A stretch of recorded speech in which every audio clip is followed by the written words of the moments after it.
الحمد Yep. لله. إن شاء الله. Okay, the Quran teacher, Akil, ask him where he's starting from. يا شيخنا القارئ، من أين نبدأ؟ من Everybody okay? إن في خلق السماوات والأرض واختلاف الليل والنهار آية رقم 164 البقرة. شكرا، الله يبارك فيك. 164 نعم. سورة البقرة. عبد الحكيم. Okay, can you tell Tom? What number was that? Sorry, 16. Tom, that was 164. Okay.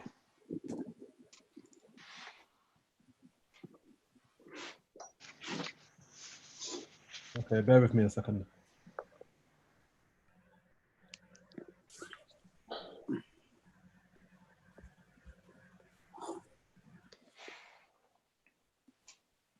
Okay, when you're ready, the reciter. When the reciter is ready, you can carry on. طيب نعم، بسم الله. أقرأ. أيوة بإذن الله، حفظك الله. الله يوفقك. أعوذ بالله من الشيطان الرجيم. إن في خلق السماوات والأرض واختلاف الليل والنهار والفلك التي تجري في البحر بما ينفع الناس وما أنزل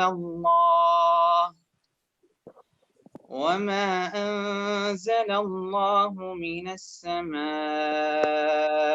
من ماء فأحيا به الأرض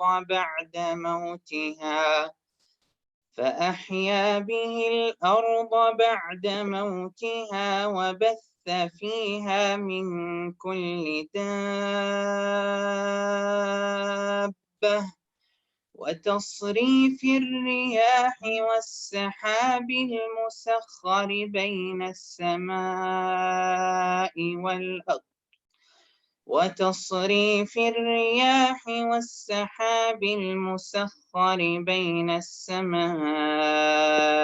والأرض لآيات لقوم يعقلون. ومن الناس من يتخذ من دون الله أندادا يحبونهم كحب الله والذين آمنوا أشد حبا لله ولو يرى الذين ظلموا إذ يرون العذاب أن القوة لله جميعا وأن الله شديد العذاب. حسمك، الله يبارك فيك. ممكن تقرؤون آية وترجم آية هكذا إن شاء الله. إن شاء الله. حفظكم الله. قراءة جميلة، أسأل الله أن يتقبل منا. آمين. I seek refuge in Allah from shaitan, from the Satan, the most accursed. Verily, in the creation of the heavens and the earth, and in the alternation of night and day, and the ships which sail through the sea, and that which is of use to mankind, and the water which Allah sends down from the sky, and makes the earth alive therewith after its death, and the moving living creatures of all kinds that He has scattered therein, and in the veering of winds and clouds, which are held between the sky and the earth, are indeed evidences and proofs for people of understanding. And of mankind are some who take for worship others besides Allah as rivals. They love them as they love Allah, but those who believe love Allah more than anything else. If only those who do wrong could see, when they will see in the torment that all power belongs to Allah, and that Allah is severe in punishment.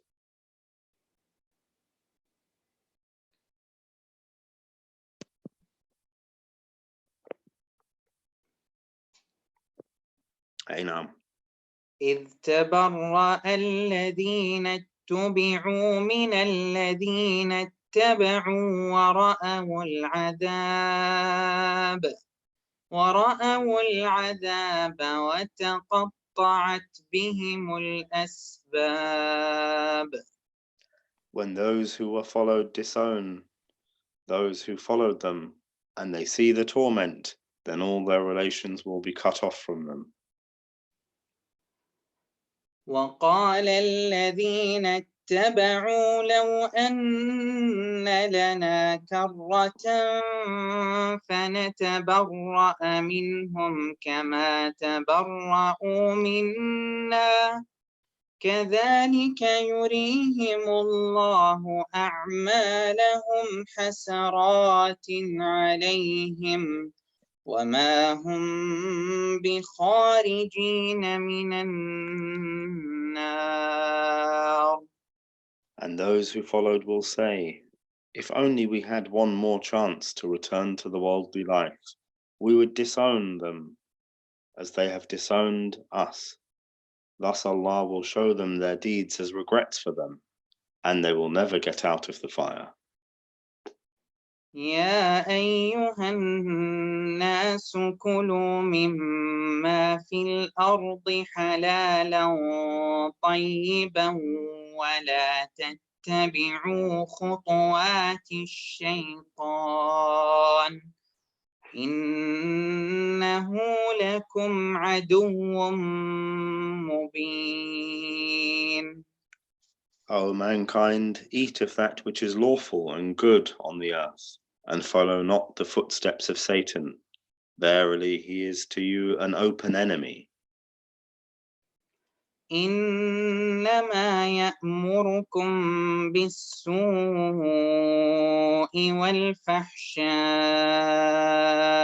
وأن تقولوا على الله ما لا تعلمون. He, Satan, commands you only what is evil and what is sinful, and that you should say against Allah what you know not. وإذا قيل لهم اتبعوا ما أنزل الله قالوا بل نتبع ما ألفينا عليه آباءنا أولو كان آباؤهم لا يعقلون شيئا ولا يهتدون. When it is said to them, follow what Allah has sent down, they say, nay, we shall follow what we found our fathers following, even though their fathers did not understand anything, nor were they guided. ومثل الذين كفروا كمثل الذي ينعق بما لا يسمع إلا دعاء ونداء صم بكم عمي فهم لا يعقلون. And the example of those who disbelieves is as that of him who shouts to those flock of sheep that hears nothing but calls and cries. They are deaf, dumb, and blind, so they do not understand. يا أيها الذين آمنوا كلوا من طيبات ما رزقناكم واشكروا لله إن كنتم إياه تعبدون. O you who believe, eat of the lawful things that we have provided you, and be grateful to Allah, if it is indeed He whom you worship. إنما حرم عليكم الميتة والدم ولحم الخنزير وما أهل به لغير الله فمن مضطر غير باغ ولا عاد فلا إثم عليه إن الله غفور رحيم. He has forbidden you only the dead animals and blood and the flesh of swine and that which is slaughtered as a sacrifice for others than Allah. But if one is forced by necessity without willful disobedience nor transgressing due limits, then there is no sin on him. Truly Allah is oft forgiving, most merciful. إن الذين يكتمون ما أنزل الله من الكتاب ويشترون به ثمنا قليلا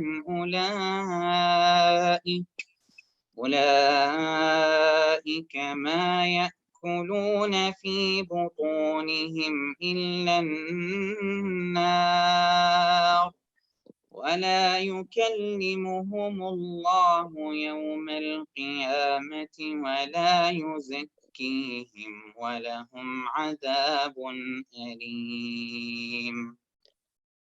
Verily, those who conceal what Allah has sent down of the book and purchase a small gain therein, they eat into their bellies nothing but fire.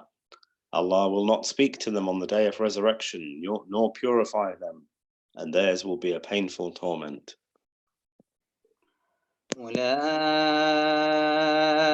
الذين اشتروا الضلالة بالهدى والعذاب بالمغفرة فما أصبرهم على النار. They are those who have purchased error at the price of guidance and torment at the price of forgiveness. So how bold they are to the fire. ذلك بأن الله نزل الكتاب بالحق وإن الذين اختلفوا في الكتاب لفي شقاق بعيد. That is because Allah has sent down the book in truth, and verily those who disputed as regards the book are far away in opposition. ليس البر أن تولوا وجوهكم قبل المشرق والمغرب ولكن البر من آمن بالله واليوم الآخر والملائكة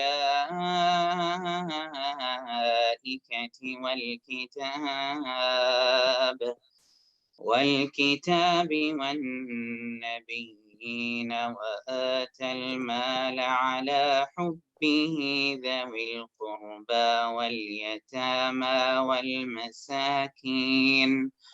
والمساكين وابن السبيل والسائلين وفي الرقاب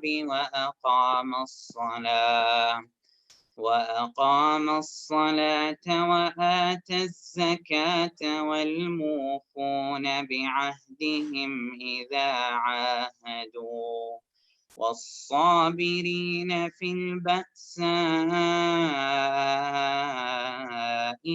والضراء وحين البأس أولئك الذين صدقوا وأولئك هم المتقون. It is not piety that you turn your faces towards east or west, but piety is the quality of the one who believes in Allah, the last day, the angels, the book, the prophets, and gives his wealth in spite of love for it, to the kinsfolk, to the orphans, and to the poor, to the wayfarer, to those who ask, and to set slaves free. They perform the prayer and give the charity, and who fulfill their covenant when they make it. and who are patient in extreme poverty and ailment, and at the time of fighting during the battles. Such are the people of truth, and they are the pious. يا أيها الذين آمنوا كتب عليكم القصاص في القتلى الحر بالحر والعبد بالعبد والأنثى بالأنثى فمن عفي له من أخيه شيء فاتباع بالمعروف وأداء إليه بإحسان ذلك تخفيف من ربكم ورحمة فمن اعتدى بعد ذلك فله عذاب أليم. O you who believe, the law of equality in punishment is prescribed for you in case of murder, the free for the free, the slave for the slave, and the female for the female. But if the killer is forgiven by the brother or the relatives of the killed against blood money, then adhering to it with fairness and payment of the blood money to the heir should be made in fairness. This is an alleviation and a mercy from your Lord. So after this, whoever transgresses the limits, i.e. kills the killer after taking the blood money, he shall have a painful torment. ولكم في القصاص حياة يا أولي الألباب لعلكم تتقون. And there is a saving of life for you in the laws of equality and punishment, O men of understanding, that you may become the pious. كتب عليكم إذا حضر أحدكم الموت إن ترك خيرا الوصية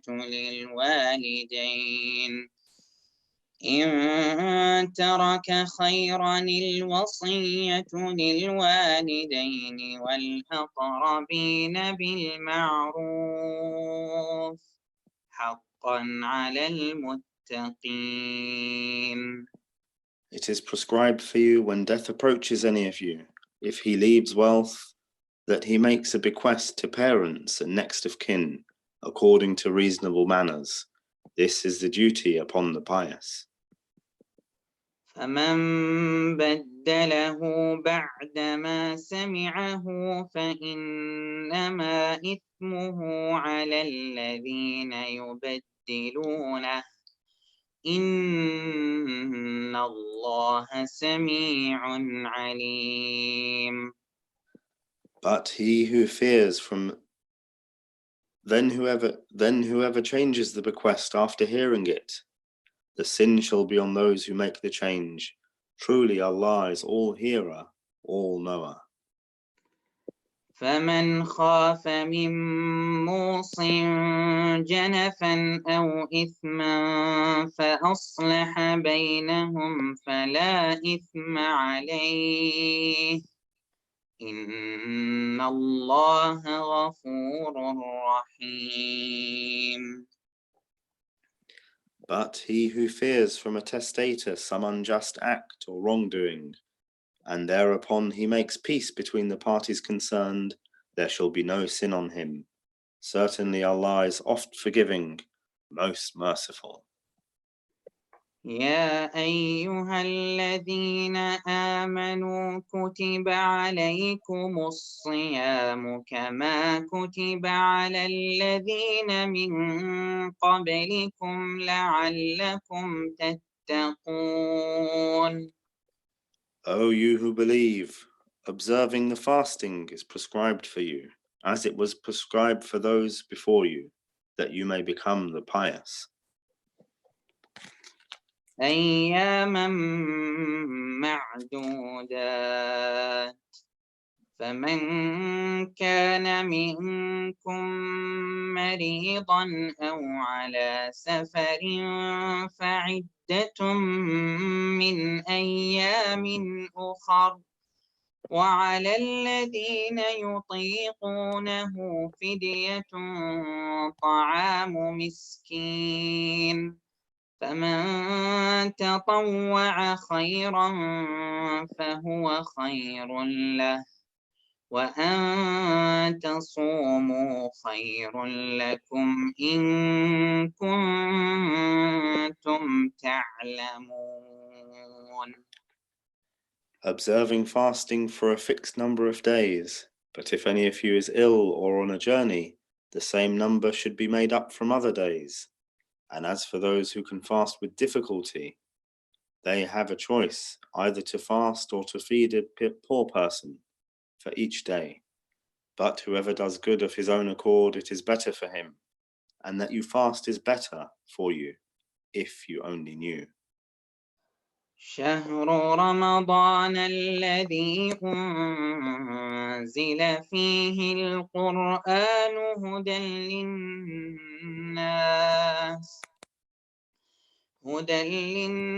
للناس وبينات من الهدى والفرقان فمن شهد منكم الشهر فليصمه ومن كان مريضا أو على سفر فعدة من أيام أخر يريد الله بكم اليسر ولا يريد بكم العسر ولتكملوا العدة ولتكبروا الله على ما هداكم ولعلكم تشكرون.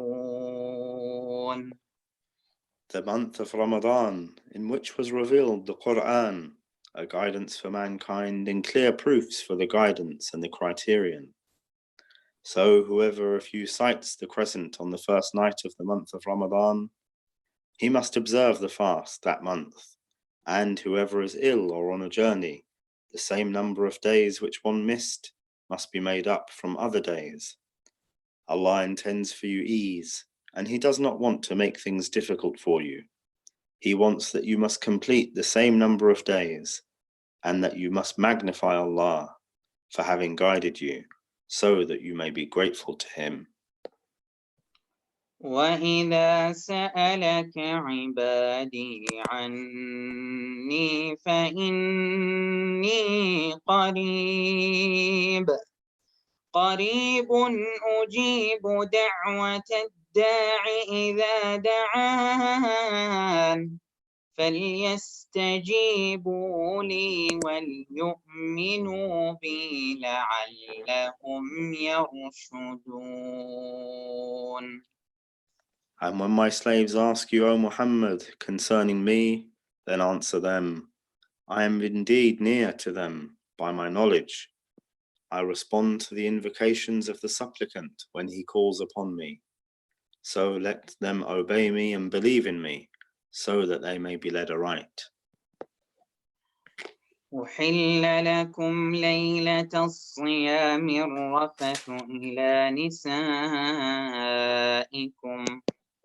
هن لباس لكم وأنتم لباس لهن علم الله أنكم كنتم تختانون أنفسكم فتاب عليكم وعفى عنكم فالآن باشروهن وابتغوا ما كتب الله لكم وكلوا واشربوا حتى يتبين لكم الخيط الأبيض من الخيط الأسود من الفجر ثم أتموا الصيام إلى الليل ولا تباشروهن وأنتم عاكفون في المساجد تلك حدود الله فلا تقربوها كذلك يبين الله آياته للناس لعلهم تتقون. It is made lawful for you to have sexual relations with your wives on the night of the fasts. They are a body cover for you, and you are the same for them. Allah knows that you used to deceive yourselves, so He turned to you, accepted your repentance and forgave you. So now have sexual relations with them and seek that which Allah has ordained for you, and eat and drink until the white thread of dawn appears to you distinct from the black thread. Then complete your fast till nightfall, and do not have sexual relations with them while you are in the mosque, while you are confined in the mosque for prayers. These are the limits set by Allah, so approach them not. Thus does Allah make clear His signs and proofs to mankind that they may become the pious. ولا تأكلوا أموالكم بينكم بالباطل وتدلوا بها إلى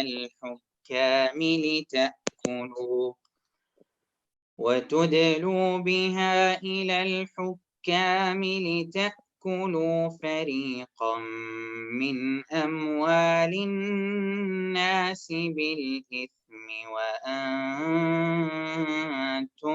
تعلمون. And eat up not one another's property unjustly in any illegal way, nor give bribery to the rulers, that you may knowingly eat up a part of the property of others sinfully. يسألونك عن الأهلة قل هي مواقيت للناس والحج وليس البر بأن تأتوا البيوت من ظهورها ولكن البر من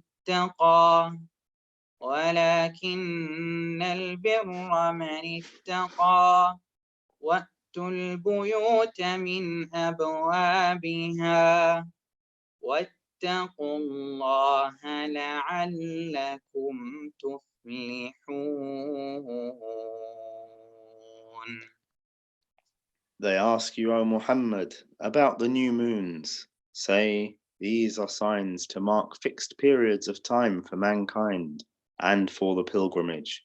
It is not piety that you enter the houses from the back, but piety is the quality of the one who fears Allah. So enter the houses through their proper doors and fear Allah that you may be successful. إلى هنا يا شيخ.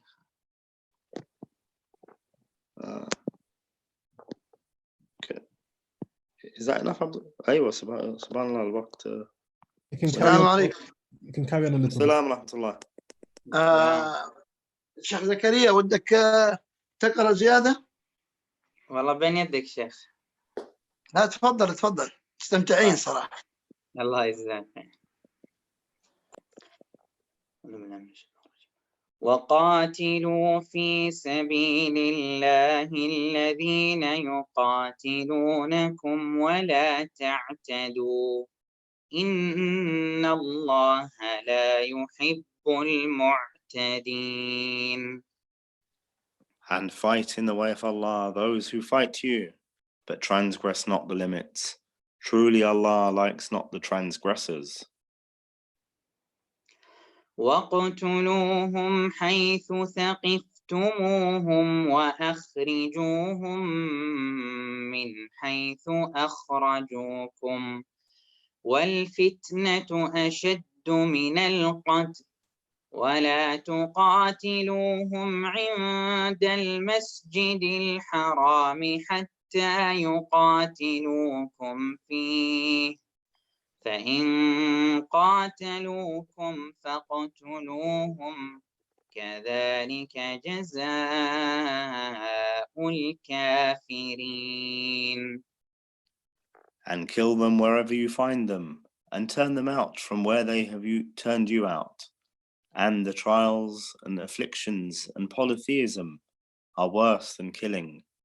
And fight not with them at the at the sanctuary at Mecca, unless they first fight you there. But if they attack you, then kill them. Such is the recompense of the disbelievers. فإن انتهوا فإن الله غفور رحيم. But if they cease, then Allah is oft forgiving, most merciful. وقاتلوهم حتى لا تكون فتنة ويكون الدين لله فإن انتهوا فلا عدوان إلا على الظالمين. And fight them until there is no more disbelief and worshipping of others along with Allah. And all and every kind of worship is for Allah alone. But if they cease, let there be no transgression except against the polytheists and wrongdoers. الشهر الحرام بالشهر الحرام والحرمات قصاص فمن اعتدى عليكم فاعتدوا عليه بمثل ما اعتدى عليكم واتقوا الله واعلموا أن الله مع المتقين. The sacred month is for the sacred month, and for the prohibited things there is the law of equity, there is the law of equality. Then whoever transgresses the prohibition against you, you transgress likewise against them. And fear Allah, and know that Allah is with the pious. وأنفقوا في سبيل الله ولا تلقوا بأيديكم إلى التهلكة وأحسنوا إن الله يحب المحسنين. And spend in the cause of Allah, and do not throw yourselves into destruction, and do good. Truly Allah loves the do-gooders. وأتموا الحج والعمرة لله فإن أحصرتم فما استيسر من الهدي ولا تحلقوا رؤوسكم حتى يبلغ الهدي محله فمن كان منكم مريضا أو به أذى من رأسه ففدية من صيام أو صدقة أو نسك فإذا أمنتم فمن تمتع بالعمرة إلى الحج فما استيسر من الهدي فمن لم يجد فصيام 3 أيام في الحج و7 إذا رجعتم تلك 10 كاملة ذلك لمن لم يكن أهله حاضر المسجد الحرام واتقوا الله واعلموا أن الله شديد العقاب. And perform properly all the ceremonies according to the ways of Prophet Muhammad, the Hajj and the Umrah, the pilgrimage to Mecca for Allah. But if you are prevented from completing them, sacrifice an animal, such as you can afford, and do not shave your heads until the animal reaches the place of sacrifice. And whosoever of you is ill or has an ailment in his scalp, he must pay a ransom of either observing fasts for 3 days or giving charity or offering sacrifice. Then if you are in safety, and whosoever performs the Umrah in the months of Hajj, before performing the Hajj, he must slaughter an animal such as he can afford. But if he cannot afford it, he should observe fasts 3 days during the Hajj and 7 days after his return, making 10 days in all. This is for him whose family is not present at the Masjid al-Haram. And fear Allah much, and know that Allah is severe in punishment. طيب السلام عليكم ورحمة الله. وعليكم السلام السلام. ورحمة الله. حيا الله شيخ زكريا، أحسن الله إليك وجزاك الله خير. الله يجزاك. استمتعنا جدا بهذه القراءة. Thank you شيخ زكريا. We were really enjoying this beautiful recitation. May Allah تعالى highly reward you.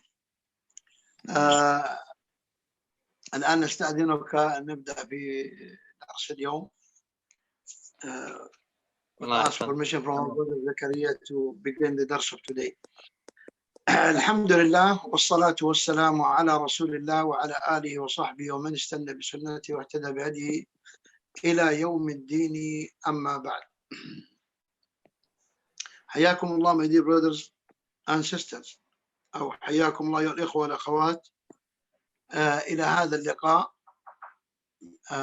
طيب please give me a minute.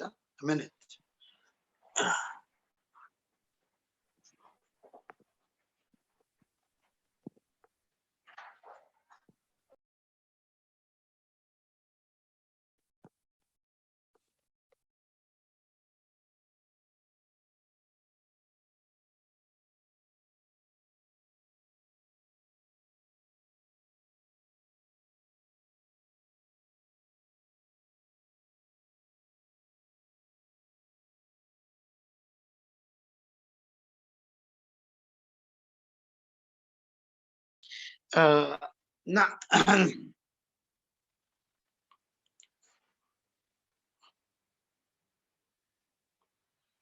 You hear me? أي نعم شيخنا. طيب نعم. As we said that today inshallah we are going to go through the normal sessions, the normal sessions that we were doing daily after the Quran recitation. And today inshallah ta'ala it's going to be with me, your brother Muhammad Al-Maliki from Medina, Saudi Arabia. نعم. تفضل يا الشيخ عقيل. أيوة شيخنا، هذا كان بالإنجليزية حفظكم الله. إذا أنا نسيت زكي. طيب أقول إخواني وأخواتي حياكم الله. نحن كنا في إنصات لقراءة خاشعة جميلة، والآن هو وقت الدرس المعتاد. ونسأل الله عز وجل أولا أن يوفقنا وإياكم لصيام وقيام شهر رمضان، وأن يجعله خالصا لوجهه. نعم. وترجم لكم شيخنا؟ نعم، لأنه العربي عشان الأخ زكي يترجم بالإشارة للعربي. حسنا بسم الله. أو تريد أن أترجم كما تحب. لا لكن الأفضل أنك تترجم عشان يكون الأخ زكي معنا على. حسنا أيوة هكذا إن شاء الله. All praises are due to Allah, and may peace and blessings be upon the final messenger and upon his family and companions. To proceed, we have now finished the section of today's session that relates to the Quranic recitation, and now we shall take the portion of the session that is our Islamic lesson. And today's Islamic lesson will be delivered by myself, your brother Muhammad Al-Maliki from Medina. نعم. وموضوع الليلة هو عن النية في الصيام، وأن هذه النية كما هو معلوم أمرها عظيم في الإسلام. And today's topic and subject will be the intention that we have when we fast. And as it's well known, the matter of one's intention is a great matter in Al-Islam. أولا في حديث عمر بن الخطاب رضي الله تعالى عنه قال صلى الله عليه وسلم: إنما الأعمال بالنيات وإنما لكل امرئ ما نوى. فهذا دليل على أن النية شرط في جميع الأعمال.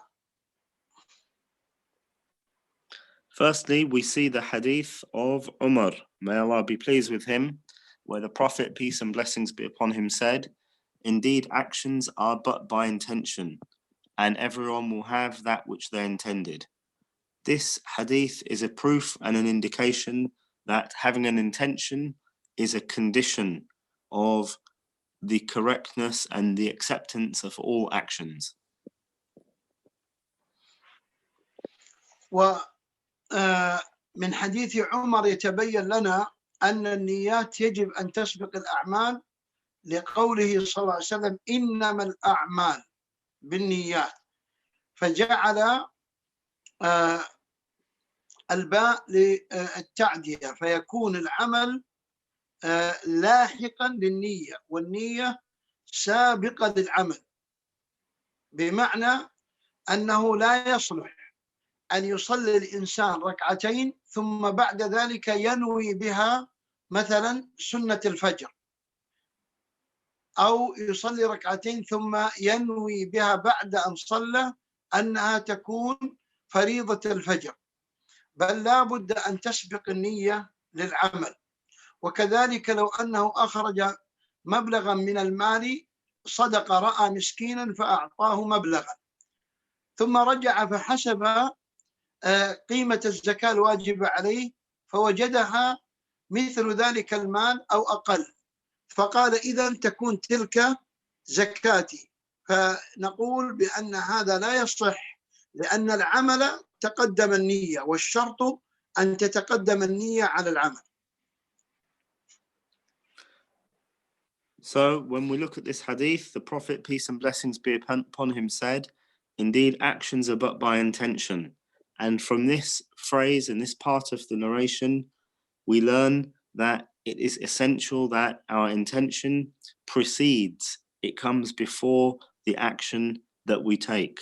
And in the Arabic language, إِنَّمَا الْأَعْمَالُ بِالنِّيَّاتِ, indeed, actions are but by. I suppose this by is indicative. In Arabic, the ba, it indicates that the intention precedes the action.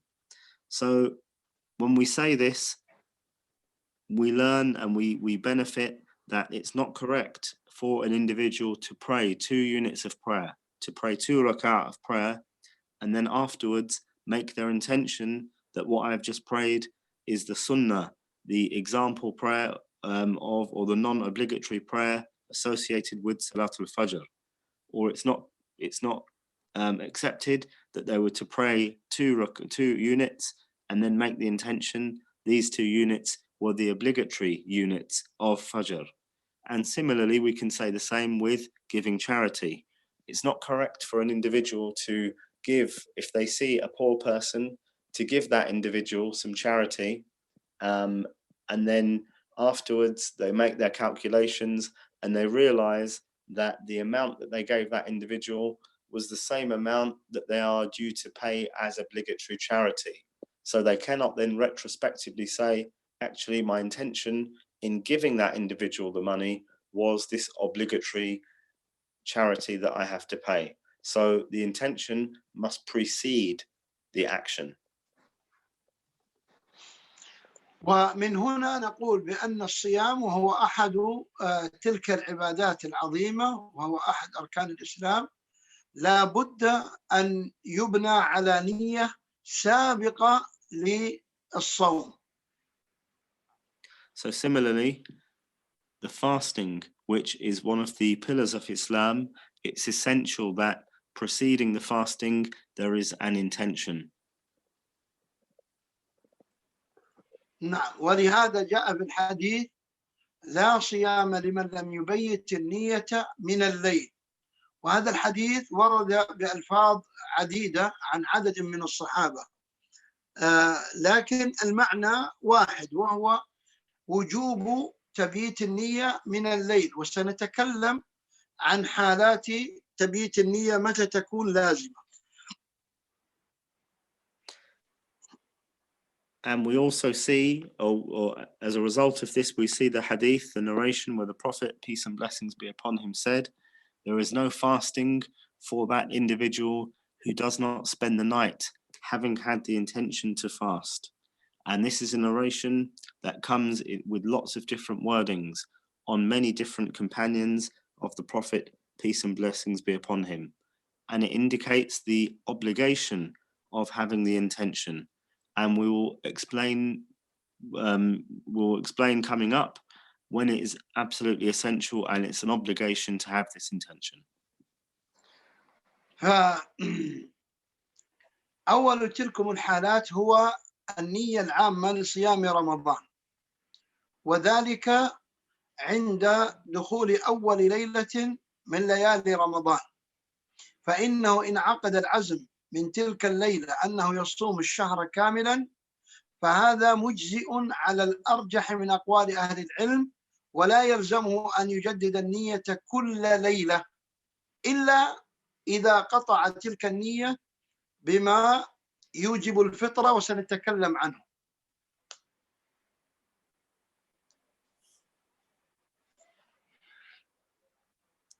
So the first matter is that we have a general intention that we fast Ramadan. And this general intention takes place, or it holds firm when the first night of Ramadan enters. We have this firm intention within our hearts that we will fast Ramadan. And this intention that we have, this binding intention at the beginning of Ramadan, that we fast it in its entirety, the correct opinion of the people of knowledge is that this is sufficient. So the individual doesn't then have to renew their intention every night, except if there is some breakage in their fasting, which we'll explain now.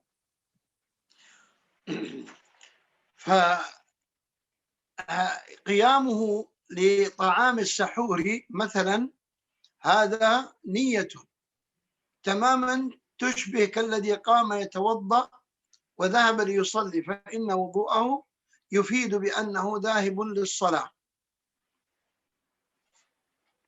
So when an individual wakes up to have the pre-dawn meal, the suhoor, this is an indication of the individual's intention to fast. Just as when an individual wants to pray, they make the wudu. This action is indicative of their intention to go and pray. وإذا قطع نيته بنية السفر أو كان مريضا، يعني قطع نية الصوم بنية فطر من أجل السفر أو من أجل المرض، وأصبح وهو غير عازم على الصوم، أصبح طلع عليه الفجر وهو غير عازم على الصوم، عازم على الفطر بسبب المرض الذي به أو بسبب السفر الذي عزم أن يعقده أو بدأه من الليل أو حتى يعني قبيل الفجر، فإن هذه النية الجديدة التي هي نية الفطر تمحو أو تنسخ النية التي سبقت وهي نية الصوم. فإذا أصبح بعد الفجر أذن الفجر فقال إذن أصوم اليوم هذا الذي هو من رمضان ولن أفطره، فنقول له هذه النية لا تؤهله لاحتساب صيام ذلك اليوم، لأنها نشأت بعد طلوع الفجر، وكان الواجب أن يجعلها قبل طلوع الفجر. إذن إذا نوى أن يفطر يوم غد لسفر أو مرض، فلما أصبح أراد أن يصوم فإن هذا الصوم لا يجزئه، لأن النية لم تبت من الليل عنده على الصوم.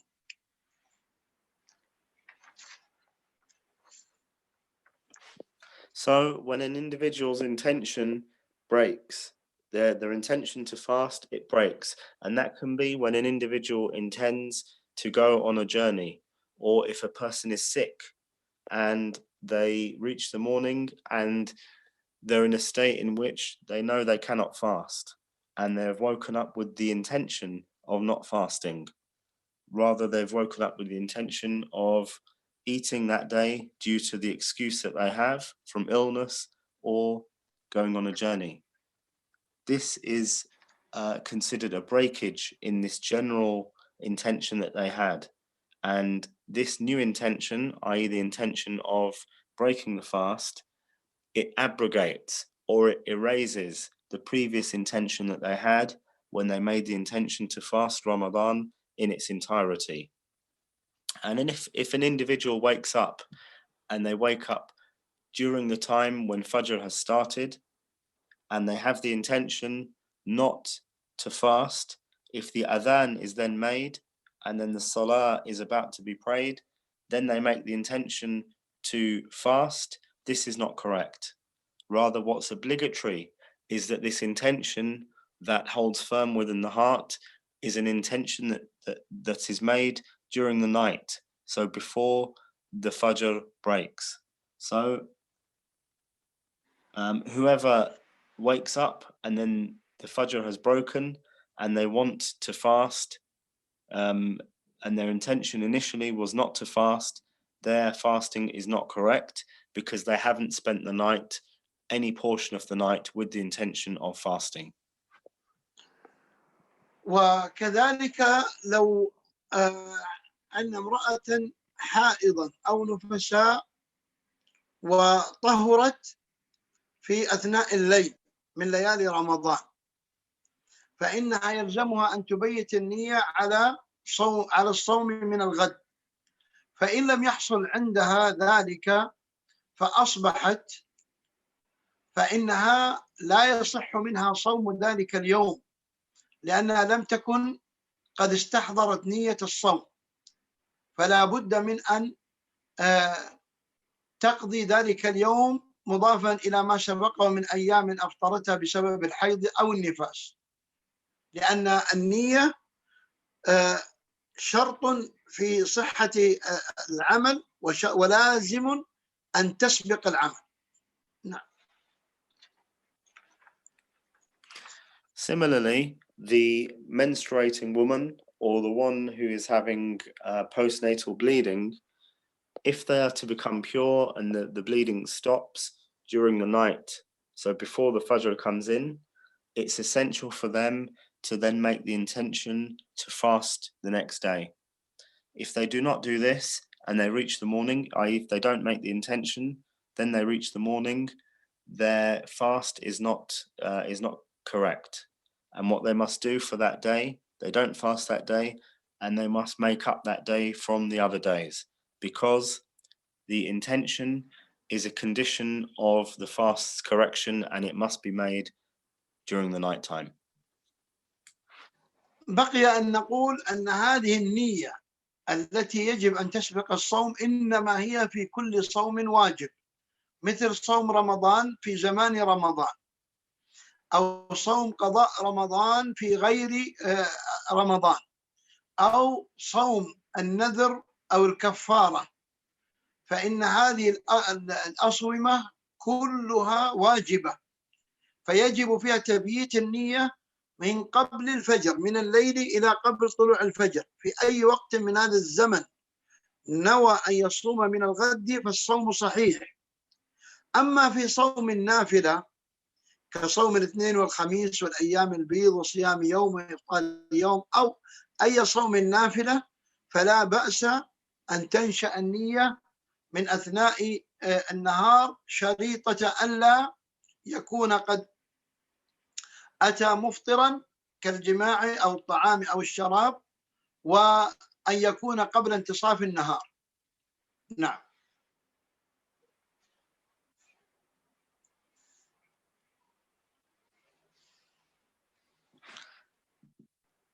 So this is the niyyah, this is the intention that must precede the fasting. And this intention is the intention that must be for every fast that is obligatory. So every fast for Ramadan that is done during the month of Ramadan, this is the intention that must be had, the intention during the night. The making up of fasts for Ramadan outside the month of Ramadan, another example of the obligatory fasts where we must make this intention. Similarly, if someone makes an oath that they will fast, then it becomes obligatory that they must do this fast. Or if they must fast due to a penalty that they have incurred in the Islamic legislation, then again, this is the intention that they must have. They must have the intention during the night.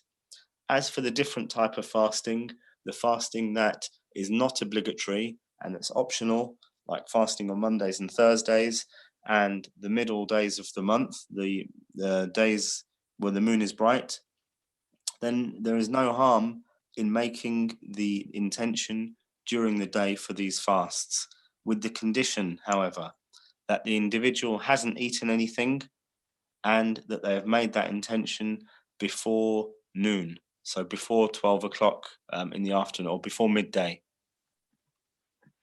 No. وأيضا أن لا يكون جامع ما بعد الفجر يعني ما يكون جامع بعد الفجر. And also that they haven't had any sexual relations from the time of Fajr until they make their intention. والله تعالى أعلم وصلى الله على نبينا محمد وعلى آله وصحبه. عبد الحكيم, is there any questions? Yes, there's a question. Bear with me. نعم. Is it halal to use the hand sanitizer with alcohol in there and ethanol? نعم. يقول السائل هل هو مباح أن نستعمل المعقمات اليدوية التي فيها الكحول؟ نعم، نص العلماء على جواز استعمالها لأنها ضرورة ولأن النسبة فيها أو لأنها ضرورة ولأن لا تدخل الفم، بس شريطة ألا يتناول الطعام وهي على يده. يعني إذا جاء يأكل طعام باليد مباشرة فلا بد أن يكون قد غسل يده جيدا حتى يزيل أثر ذلك الكحول من اليد. So the question is about the permissibility of using hand sanitizer, which contains alcohol. So the Sheikh said yes, the scholars of Al-Islam have mentioned that this is something that's permissible to use because it's something that's a necessity. And also the alcohol, it doesn't enter one's mouth. It doesn't enter one's mouth. You don't eat it. But when we use it, we must be careful that once we've sanitized our hands with this substance, that we then wash the hands before we eat, because it's possible that if we do not, and straight away we use the sanitizer and then we eat, that some of the alcohol can enter our mouths and we can ingest it. So we must wash our hands first. Okay, another question. If you're fasting and you start to drink and eat, like you said before, you forgot and you started to eat and drink, then while you're eating, you remember, do you spit it out or do you finish what you're chewing? نعم، الأخ يسأل يقول إذا نسي الإنسان وهو صائم فأكل وتذكر وهو يمضغ، فهل يكمل مضغ الطعام وبلعه أم يجب عليه طرحه؟ الجواب: متى تذكر أنه صائم فعليه أن يلفظ ما في فمه، فإن ابتلع بعد التذكر فإنه مبطل لصومه ذلك اليوم. So I suppose when an individual remembers that they are fasting and they have a morsel of food in their mouth, then it becomes incumbent upon them. They should spit it out and take it out, because as soon as an individual realizes they're fasting, then to eat any food and ingest it becomes an act that breaks a fast. Okay, Jazakallah khairan. There's someone here that's typing a question. I'll get them to finish what their question from what I can see, is if you're in a polygamous situation and it's difficult for you to travel from one wife to the other, especially in this situation of the virus, are you held accountable, or do you still have to go out, even though the law says not to go out? نعم، السائل يقول لو كان الرجل له زوجتان بيتان، ولكن بسبب الظروف الراهنة وهي منع التنقل لا يستطيع الذهاب من بيت إلى الآخر، فهل هو آثم بعدم ذهابه إلى البيت الآخر واستمراره في البقاء في هذا البيت أم لا؟ الجواب: الله عز وجل يقول في كتابه العزيز: لا يكلف الله نفسا إلا وسعها. وهذا الإنسان الذي أدركه الحظر وهو في بيت إحدى زوجتيه ليس عليه إثم في البقاء في ذلك البيت دون الذهاب إلى البيت الآخر، لأنه ممنوع من ذلك، ممنوع نظاما وممنوع أيضا بسبب الخوف من الوباء، وعلى هذا فلا حرج عليه، ولا يمتنع من يعني مكالمة أهله في ذلك البيت في اليوم الذي يفترض أنه لهم، من أجل إدخال السرور عليهم وتلطيف الجو وتهدئة الأوضاع والاطمئنان على أهله في ذلك البيت، لكن يكون ذلك في اليوم الذي هو مخصص لذلك البيت. فعلى فرض أنه في هذا البيت اليوم الثلاثاء، ويفترض أنه غدا يكون هناك، لكن بسبب الحظر لا يستطيع أن يكون هناك، فإنه غدا يتواصل مع البيت الآخر ويسأل عن أحوالهم ويسأل كذا، ويعني يعطيهم حقهم، ولو ينعزل في غرفة دون زوجته، بل ينعزل في غرفة دون زوجته الأخرى ويحادث زوجته التي هي تسكن وحدها، يحادثها عبر النقل المباشر ويتكلم معها، يلطف الجو حتى يعني لا يثقل ذلك عليها، فهذا أقل ما يكون من حقها، والله أعلم. So with regards, in response to this question, we must remember that Allah the Most High says, Allah doesn't burden a soul more than it can bear. So this individual who is in one of his wife's houses, there is no sin upon them to remain within that house, because they are not allowed, due to the legislation of the land, to move, and also they should not move out of fear of getting the sickness. However, this doesn't prevent this person from talking to the other household. So, for example, on the days in which he would be at the second wife's house, the wife that he's not staying at's house, he should then take this opportunity to call her. But he should only do so on the day that's her day. He should call her, ask how the family is, how things are. And when he does this, he should do so in a private forum. So he should go away from his wife that he's living with and do it so there's a sense of privacy. So he should talk and he should ask about the household on the days that he is apportioned to her, so that she can feel like she isn't isolated, so as to make her happy and to make her feel included. And Allah knows best. Okay, I got one last question here. It's in regards to children fasting because of the long days and the iftar finishing at quite late. Is it still obligatory for children to fast from the age of puberty if they're having trouble with it?